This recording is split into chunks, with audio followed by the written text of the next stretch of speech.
Hello दोस्तों, बहुत बहुत स्वागत है आपका हिंदी मीडियम इस नंबर 1 चैलेंज होम क्लास में। जैसा कि जानते हैं, मेरा नाम सुनील चौधरी है। पिछले लास्ट क्लास के अनुसार बच्चों का ये डिमांड था कि प्लीज सर आप बहुत इंपॉर्टेंट क्वेश्चन बताइए जो हमारे बोर्ड एग्जाम में अच्छे से आ जाए। तो बच्चों हो जाओ तैयार। आज की क्लास में हम आपको सिर्फ 2 चैप्टर, जो भी बच्चा हमारे क्लास 10th यूपी बोर्ड का बच्चा है उन लोगों के लिए आपको थोड़ी सी जानकारी आपको दे दे। आपके बोर्ड एग्जाम आ चुके हैं पास और हमें करनी है खास तैयारी साइंस के केमिस्ट्री वाले टॉपिक को लेकर। तो आज का वीडियो स्पेशली आपके लिए है, आप बिल्कुल मत जाइएगा। आज की क्लास में चैप्टर 1 और चैप्टर 2 से संबंधित हर वो इंपॉर्टेंट लॉन्ग क्वेश्चन बताएंगे जो हमारे बोर्ड एग्जाम में 100% आएंगे ही आएंगे। अगर हम बात करें अपने चैप्टर नंबर 1 की, तो हमारा जो चैप्टर नंबर 1 है वो क्या है? चैप्टर 1 रासायनिक अभिक्रियाएं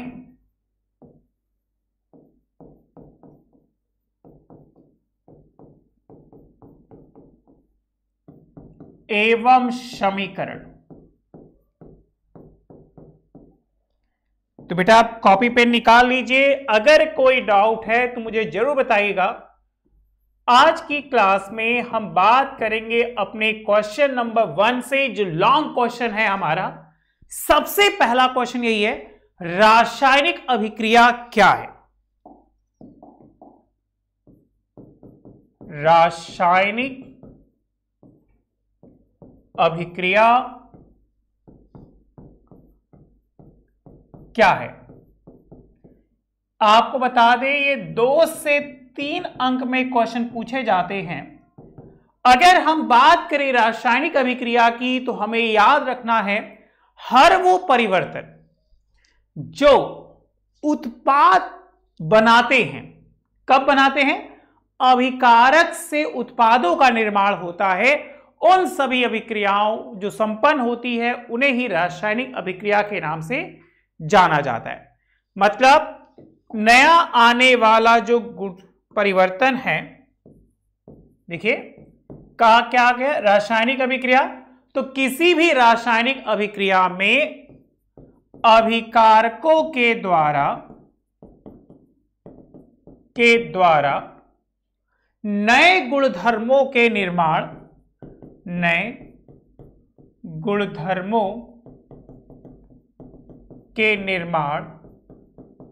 से बने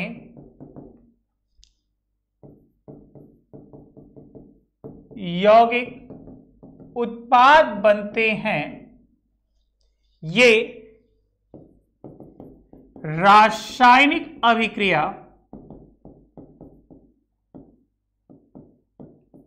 के अंतर्गत आते हैं। ठीक है। अगर हम रासायनिक अभिक्रियाओं को याद करें तो जैसे याद रखिएगा कि प्रकाश संश्लेषण की क्रिया, अब प्रकाश संश्लेषण की क्रिया भी एक प्रकार की रासायनिक अभिक्रिया है। हमें एग्जाम में सबसे ज्यादा पूछे जाने वाला क्वेश्चन है इस अभिक्रिया का समीकरण, और उससे भी ज्यादा इंपॉर्टेंट होता है उसे किस प्रकार संतुलित करें। ठीक है। अब आप जानते हो कि प्रकाश संश्लेषण की क्रिया में जो पौधे हैं वो पादप नीचे से जल और कार्बन डाइऑक्साइड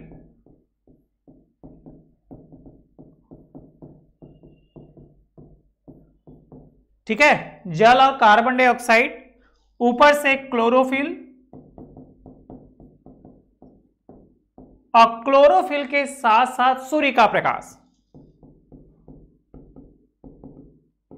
इतनी सारी चीजें लेकर वो निर्माण करते हैं ग्लूकोज, ऑक्सीजन, जल और ऊर्जा की।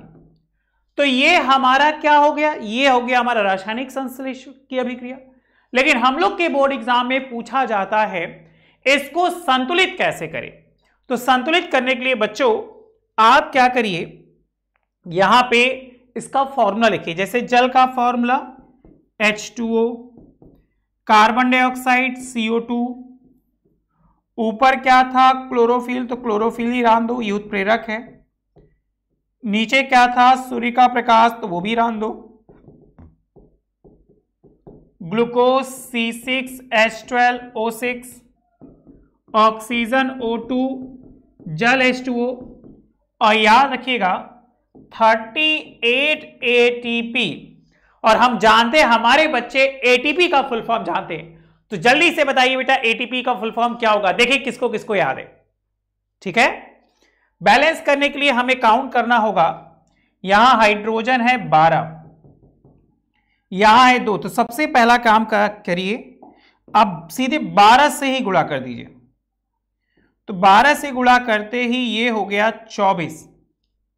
यहां देखिए 12, अगर हम 6 से गुणा कर दें तो 12 और 12 कितना हो जाएगा 24। रासायनिक समीकरण में संतुलित ये कहता है जितना इधर होगा उतना ही 100% उधर भी होना चाहिए। अब देखो 12 ऑक्सीजन, 12 6 कर दो क्योंकि 6 कार्बन था, 6 कार्बन है, 6 6 बराबर। अब 6 दूना 12, 6 18, तो आप यहां 6 कर दो तो देखो ऑक्सीजन इधर भी हो गया आपका 18, 12 12 24, 18 6 24, ऑक्सीजन इधर भी हो गया 24। ये हो गया संतुलित। रासायनिक अभिक्रियाएं जो हैं वो द्रव्यमान संरक्षण के नियम का पालन करती है। क्वेश्चन बनेगा तो आप याद रखिएगा, द्रव्यमान संरक्षण के नियम का पालन करती है, इसलिए रासायनिक अभिक्रिया में अभिकारक जिसको रिएक्टेंट कहते हैं, उत्पाद दोनों के वैल्यू बराबर होती है, इसीलिए इसको नाम दिया गया द्रव्यमान संरक्षण का नियम। बताइए बेटा क्या इस स्लाइड में कोई डाउट है? यह बात बिल्कुल क्लियर होगी मेरे बच्चों को। अगर क्लियर है तो यस सर में आंसर दीजिए, आगे बढ़ा जाए। यह था हमारा रासायनिक अभिक्रिया क्या है। क्वेश्चन नंबर 2,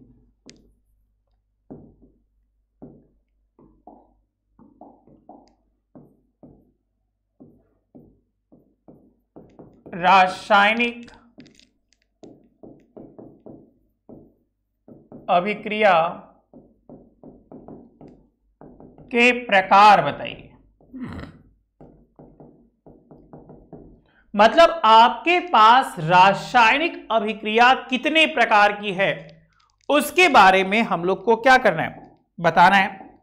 तो अगर हम इसके ट्रिक की बात करें तो हम इसको 2 भागों में बांट देते हैं। एक जो बहुत ही ज्यादा इंपॉर्टेंट है इसलिए हम यहां लिख देते हैं वेरी इंपॉर्टेंट, और दूसरा जो है सिर्फ लिख देते हैं इंपॉर्टेंट। अब ऐसा नहीं कि ये नहीं वेरी इंपॉर्टेंट नहीं है, ये भी है, लेकिन जो पॉपुलर है पूछा जाने वाला वो सबसे पहला पूछा जाता है संयोजन अभिक्रिया। ऐसी अभिक्रियाएं जो आपस में जुड़कर सिर्फ एक उत्पाद का निर्माण करें उसे ही तो कहते हैं संयोजन अभिक्रिया।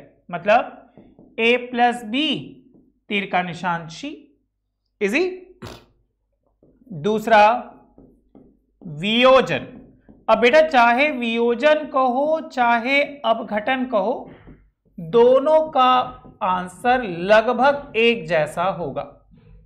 जैसे यहां पे याद रखो A को तोड़ा तो B प्लस क्या हो गया C, जस्ट अपोजिट संयोजन का। तीसरा प्रतिस्थापन।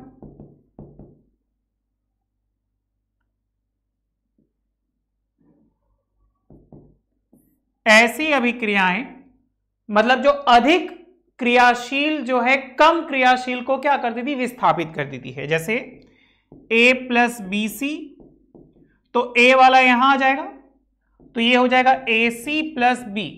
तो अधिक क्रियाशील कम क्रियाशील को विस्थापित करेगा, लेकिन एग्जामिनर आपको कंफ्यूज करेगा। कम क्रियाशील वाले से अधिक क्रियाशील करेगा तो आप एक लाइन कहिएगा कि सर नो रिएक्शन। ठीक है। चौथा द्विविस्थापन मतलब दो यौगिकों का विस्थापन, जैसे AB प्लस CD। अब A वाला यहां आ गया, ये यहां आ गया, तो क्या हो गया भाई, AC प्लस BD। मतलब जब दो यौगिक आपस में प्रतिस्थापित करते हैं, ऐसे यौगिकों को कहा जाता है क्या, द्विविस्थापन अभिक्रिया। अब पांचवा आपको याद रखना है बच्चों, रेडॉक्स। ऐसी अभिक्रियाएं जिसमें उपचयन, उपचयन का ही एक और नाम याद रखिएगा बच्चा, ऑक्सीकरण, और दूसरा है अपचयन। ये दोनों अभिक्रियाएं मौजूद होती हैं तो हम मान के चलते हैं ऐसी अभिक्रिया को कहा जाता है क्या, रेडॉक्स अभिक्रिया। और अगर कम इंपॉर्टेंट मतलब वेरी इंपॉर्टेंट से कम इंपॉर्टेंट की ओर बात करें तो छठवां जो है आपको याद रखना है क्या, उष्माक्षेपी अभिक्रिया। मतलब ऐसी अभिक्रिया जो उष्मा दे, ऐसी अभिक्रिया को कहते हैं क्या, उष्माक्षेपी अभिक्रिया। उसके बाद उष्माशोषी अभिक्रिया, जो पूर्ण होने से पहले क्या हो, उष्मा ले, ऐसी अभिक्रिया को उष्माशोषी अभिक्रिया। उसके बाद याद रखिएगा एस्टरीकरण। एस्टरीकरण इस समय मोस्ट पॉपुलर होता जा रहा है कि हम एसिटिक अम्ल की क्रिया करा दे रहे हैं किसके साथ, C2H5OH के साथ, तो बन जा रहा है CH3COO C2H5 प्लस H2O। ये एस्टर का निर्माण होता है, इसीलिए इसका नाम दे दिया गया एस्टरीकरण अभिक्रिया। उसके बाद नौवां है हाइड्रोजनीकरण अभिक्रिया। अगर हम हाइड्रोजनीकरण की बात करें तो याद रखिएगा कि वनस्पति तेल से निकेल उत्प्रेरक की उपस्थिति में वनस्पति घी में परिवर्तन क्या कहलाता है, हाइड्रोजनीकरण। और 10वां है उत्प्रेरण अभिक्रिया। ऐसी अभिक्रिया जो उत्प्रेरक की उपस्थिति में हो, जैसे मान लीजिए यहां पे हम प्लेटिनम रख दिए, प्लेटिनम एक प्रकार का उत्प्रेरक है, तो ऐसी अभिक्रिया को उत्प्रेरण अभिक्रिया कहते हैं। यह हो गया हमारा लॉन्ग रासायनिक अभिक्रियाओं में के प्रकार। कॉपी कर लीजिए बेटा, अगर कोई डाउट है तो मुझे जरूर बताइएगा। ओके, चलिए आगे बढ़ते हैं। क्वेश्चन नंबर 3, संक्षारण, जिसको कहते हैं कोराइजन, क्या है, बचाओ बताइए। संक्षारण आते ही हम लोग याद करेंगे कि लोहे पर जंग लगना एक प्रकार की क्या है, संक्षारण क्रिया है। कहने का मतलब यह है कि जब धातु में आर्द्रता कम होती है, पानी ज्यादा होता है, खुले वातावरण में रखते हैं तो उसके ऊपर एक परत लग जाती है, उसी परत को कहते हैं क्या, जंग लगना। जैसे अगर हम आयरन को छत पे रख दें तो ऑक्सीजन और जल के साथ क्रिया कर कर ये बन जाएगा Fe2O3.2H2O, इसे कहते हैं हेमेटाइट। ये लोहे का जंग सूत्र है, इसको याद कर लीजिए बेटा, ठीक है। बैलेंस करने के लिए यहां 2 लगा दो, देखो 4 हो गया, 4 यहां लगा दो, 3 यहां लगा दो, 2 यहां लगा दो, ये हो गया हमारा बैलेंस। इस लाइन में कोई दिक्कत है? इसके बाद कह रहा है आपसे क्या, बचाव। अगर हम बचाव की बात करें तो सबसे पहला जो घरों में यूज करते हैं, तेलों द्वारा, ग्रीस द्वारा, पेंट करके, गैल्वेनीकरण, यसद लेपन,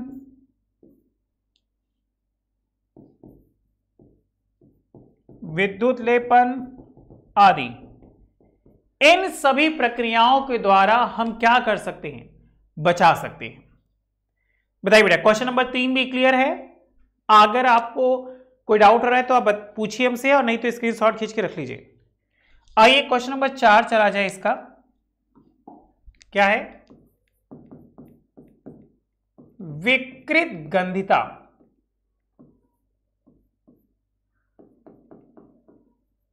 जिसे इंग्लिश में कहते हैं रेंसिडिटी, क्या है? बचाओ, बताइए। देखिए बेटा, अगर हम बात करें अपने विकृत गंधिता की टॉपिक में, तो हम लोग याद रखेंगे कि खाद्य पदार्थों का सड़ना,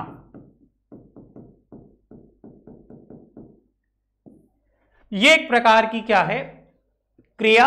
उसी क्रिया को कहते हैं विकृत गंधिता। मतलब जब खाद्य पदार्थ को खुले वातावरण में या लंबे समय के लिए रख दिया जाता है, तो उनमें से कुछ ऐसी स्मेल आती है, गंध आती है, स्वाद में थोड़ा सा कड़वा लगता है या बिना वैसा लगता है, तो ये सारी की सारी प्रक्रिया कहलाती है क्या, विकृत गंधिता के अंतर्गत। अब उसको बचाने के लिए हम लोग क्या करेंगे, प्रतिऑक्सीकारक अम्लों का प्रयोग,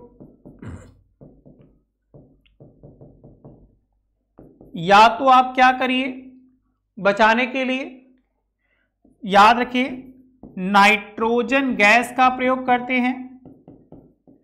ये ज्यादातर हम लोग याद करते हैं चिप्स के पैकेटों में किया जाता है। या तो हम क्या याद रखें, रेफ्रिजरेटर,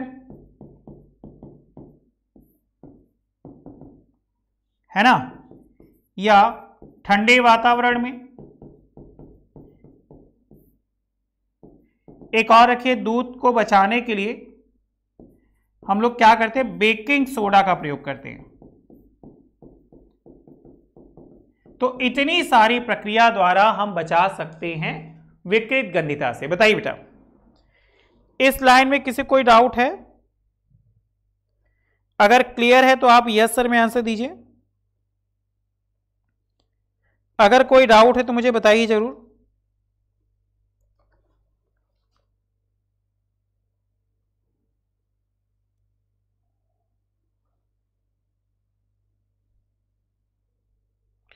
आगे चला जाए।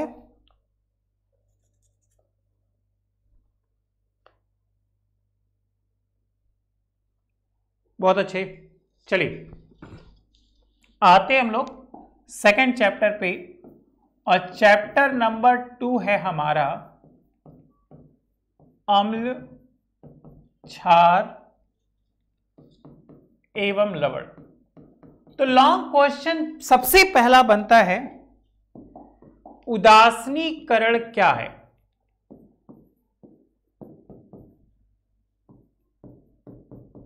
उदासीनीकरण अभिक्रिया को समझाइए। ठीक है, तो आपको याद रखना है बच्चों कि प्रबल अम्ल द्वारा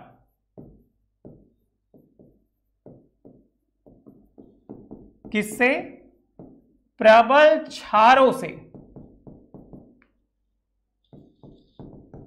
होने वाली क्रियाओं को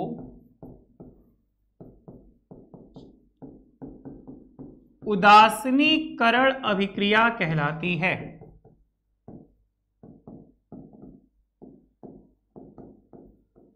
ठीक है, उदासीनीकरण अभिक्रिया कहलाती है। जैसे आपको याद रखना है कि एक प्रबल अम्ल ले लो, जैसे मान लो H2SO4 ले लेते हैं, एक प्रबल क्षार ले लो, मान लो NaOH ले लेते हैं। ये तुम्हारा हो गया प्रबल अम्ल और ये हो गया तुम्हारा प्रबल क्षार। अब प्रबल अम्ल प्रबल क्षार मिलकर बनाते हैं लवण और जल। मेरे बच्चे जल का फॉर्मूला तो जानते हैं, लवण के क्या लिए, दोनों को क्रियाएं कर दीजिए। अब बनेगा कैसे, सोडियम के नीचे 1 और SO4 के नीचे 2, क्रॉस मल्टीपल पे क्या आया, Na2SO4। संतुलित करने के लिए आगे हम 2 लगा दी, 2 2 4 हो गए, यहां 2 लगा दिए, इजी। बताइए क्या ये लाइन क्लियर है? तो प्रबल अम्ल की क्रिया प्रबल क्षार से कराया तो क्या बना, लवण और जल। इस अभिक्रिया को ही कहते उदासीनीकरण अभिक्रिया। आइए क्वेश्चन नंबर 2 देखा जाए। टिप्पणी दीजिए। अब आपको टिप्पणी किस पे देनी है, अपनी टॉपिक पे ही देनी है। सबसे पहला है अम्ल, दूसरा है क्षार और तीसरा है लवण। ठीक है बच्चों, अम्ल की बात करें तो अम्ल वे होते हैं जो स्वाद में क्या हो, खट्टे, स्वाद में खट्टे। तो ये क्या हो गए, जाहिर सी बात है अम्ल हो गए। अम्ल वे होते हैं जो जलीय विलयन में H+ आयन देते हैं। अम्लों को ही 2 भागों में बांटा गया। एक बांटा गया प्रबल अम्ल, जैसे याद रखेगा HCl H2SO4, ये प्रबल अम्ल हो गए। उसी के बाद अगर हम लोग बात करें दुर्बल अम्ल तो याद रखिए CH3COOH, ये हो गया हमारा दुर्बल अम्ल। क्षार के अकॉर्डिंग बात करें तो क्षार जो है वो स्वाद में होते हैं कड़वे। क्षार में OH- होता है, क्षार भी 2 होते हैं, एक होता है प्रबल क्षार,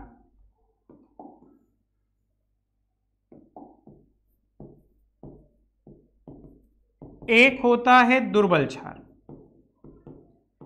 अगर हम प्रबल क्षार की बात करें तो KOH और NaOH, दुर्बल क्षार की बात करें तो NH4OH और CaOH का होल चॉइस। ये हो गए हमारे प्रबल और दुर्बल क्षार। लवण का निर्माण जो होता है वह अम्लों एवं क्षारों की प्रक्रिया से होता है। ठीक है, जैसे NaCl, KCl, MgCl2।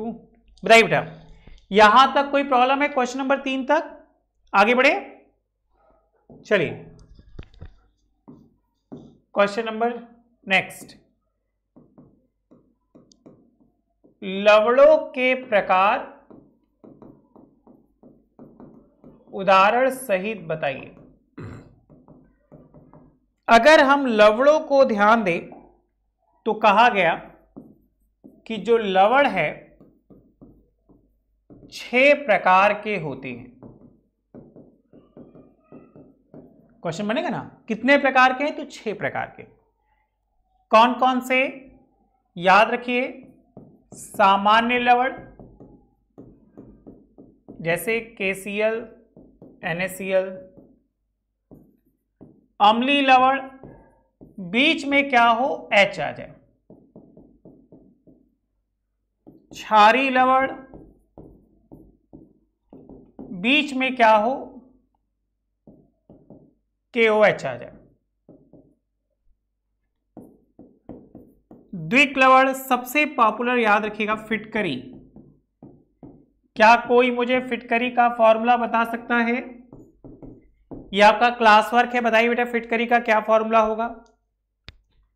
ठीक है, उसके बाद है मिश्रित लवण,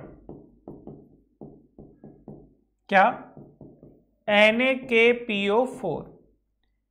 और लास्ट में है जटिल लवण, जैसे K4FeCN6, ये आपका हो गया जटिल लवण। बताइए बेटा, यहां तक कोई प्रॉब्लम है? इसी में अकॉर्डिंग थोड़ा सा और आगे बढ़ते हैं तो आपको याद रखना है क्या, सूचक क्या है?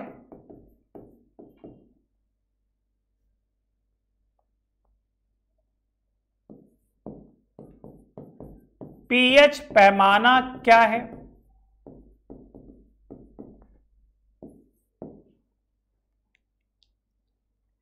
और कुछ महत्वपूर्ण लवणों को बताइए। सबसे पहला देखो कह रहा है सूचक। सूचक वे होते हैं जो अम्लीय और क्षारीय विलयनों की सांद्रता को बताते हैं कि जो विलयन की प्रकृति है वो अम्लीय है या क्षारीय है। पीएच पैमाना बताने वाले थे सोरेनसन। उन्होंने एक पीएच पैमाना बनाया और कहा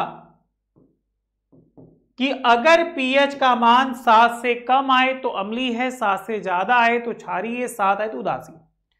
सूचक में क्या था, जैसे आपको याद होगा कि सूचक के केस में लिटमस पेपर, फिनोल्फथेलीन,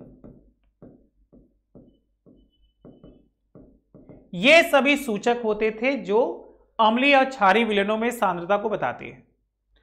पीएच पैमाने में फॉर्मूला आता था pH equal to minus log base 10 H+ ion अम्ल के लिए।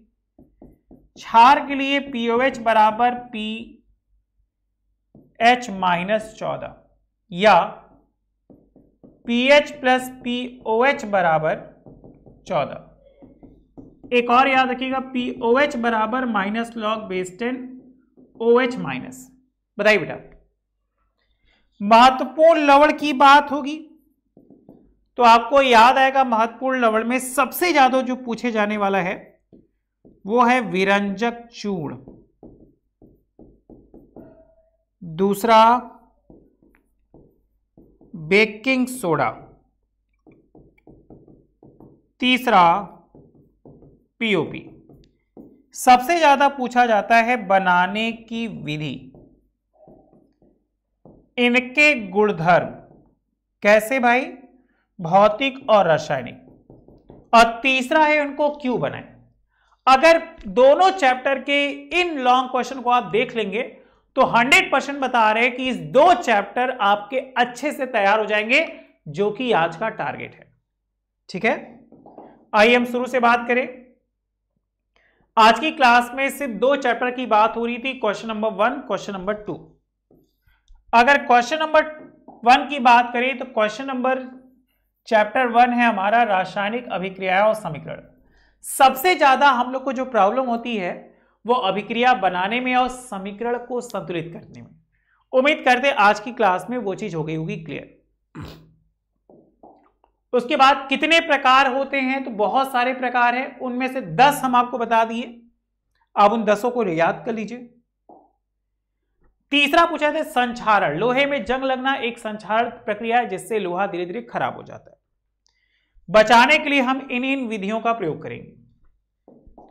विकृत गंधिता, सेम खाद्य पदार्थों का सड़ना, वो सड़ जाते हैं तो उसी प्रक्रिया को विकृत गंधिता कहती है, जिसमें एक अजीब सी स्मेल आती है। ठीक है, बचाव के लिए इन सभी प्रक्रियाओं का प्रयोग करेंगे। उसके बाद चैप्टर नंबर 2 जो हमारा है वो अम्ल क्षार लवण। सबसे पहला क्वेश्चन ही बनता है उदासीनीकरण अभिक्रिया, बहुत पॉपुलर है। तो अम्ल और क्षार की प्रक्रिया आपस में करते हैं तो उदासीनीकरण की प्रक्रिया होती है। खासकर याद रखना है प्रबल अम्ल और प्रबल क्षार होने चाहिए। टिप्पणी, अम्ल क्या है, क्षार क्या है, लवण क्या है, तो उम्मीद करते हमारे बच्चों को समझ में आ गया होगा। लवणों के प्रकार, लवण 6 प्रकार के होते हैं। उन 6 के नाम आप लिख लीजिए एक एक उदाहरण के साथ। अगर किसी प्रकार की कोई समस्या है तो जरूर बताइएगा। ठीक है, सूचक क्या है? सूचक वे होते हैं जो अम्लीय और क्षारीय विलयनों में रंग को परिवर्तित करते, वही सूचक होते हैं। पीएच पैमाना बनाने वाले थे सोरेनसन। पीएच पैमाने में उन्होंने अम्ल और क्षार की सांद्रताओं को दिखाया और लास्ट में आया कुछ महत्वपूर्ण लवण। बताइए बेटा, क्या यहां तक क्लियर है? तो चलिए, अगर आपको कोई डाउट होगा तो मुझे बताइएगा। नेक्स्ट वीडियो जो हमारी बनेगी वो chapter 3, chapter 4, chapter 5, 5 chapter chemistry में, पांचों के पांचों अगर हम लोग अच्छे से याद कर लेंगे तो हम लोग के मार्क्स अच्छे आएंगे।